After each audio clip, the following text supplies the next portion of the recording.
সানকুইক চলতি পথে ইফতার।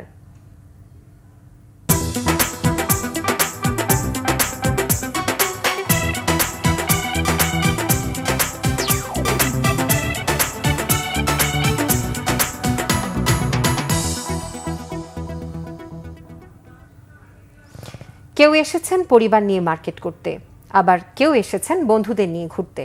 যানজটের এই মহানগরীতে বাসায় ফিরতে দেরি হওয়াতে ইচ্ছা বা অনিচ্ছায় পথেই সারতে হয় ধর্মপ্রাণ রোজাদারদের ইফতার। পথচারীরা বলছেন ভিন্ন একটা আনন্দ ও অনুভূতির মধ্য দিয়ে ইফতার সেরেছেন তারা। বিস্তারিত ইদ্রিস আলমের রিপোর্টে। ইফতারির বাকি আর মাত্র কয়েক মিনিট। রাজধানীর মানিক মিয়া এভিনিউয়ের সংসদ ভবন এলাকার চিত্র এটি।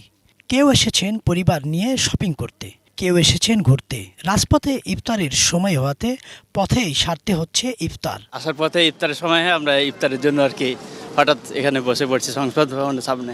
3 বন্ধু মিলে এসেছেন ঢাকায় ঘুরতে। এর মধ্যেই সময় হয়েছে ইফতারের। সামনে সাজানো ইফতারের আয়োজন। দিনটি স্মরণে রাখতে সংসদ ভবনের সামনে বসে পড়েছেন ইফতার নিয়ে।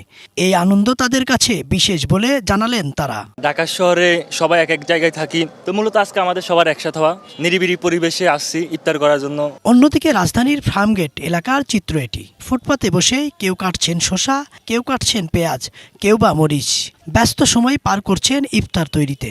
পরিবার পরিজন ছেড়ে ইফতার করতে কষ্ট হলেও চলতি পথে ইফতার করাতেও আছে আলাদা আনন্দ।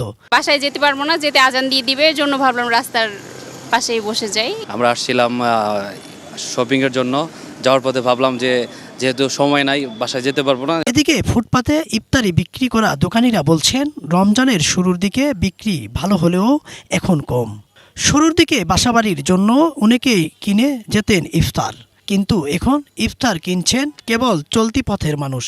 ফলে ইদানিং যা বিক্রি হচ্ছে তাতে খরচও উঠছে না। শুরুতে একটু ভালোই হয়েছিল, এখন একটু অনেকটাই কম, এখন আগের চাইতে অনেকটাই কম। মানে যে খরচটা হয় এটা উঠাইতেই কষ্ট হইতেছে। এভাবে ব্যস্ত রাজধানীর কর্মব্যস্ত অনেক মানুষকেই প্রতিদিন ইফতার সারতে হয় ফুটপাতে কিংবা চলতি পথেই। এটা মেনেও নিয়েছেন তারা। ফলে ইফতারির আয়োজন যতটা সুন্দর করে তোলা যায় সেদিকেই মনোযোগ তাদের। ইদ্রিস আলম, বাংলা ভিশন, ঢাকা।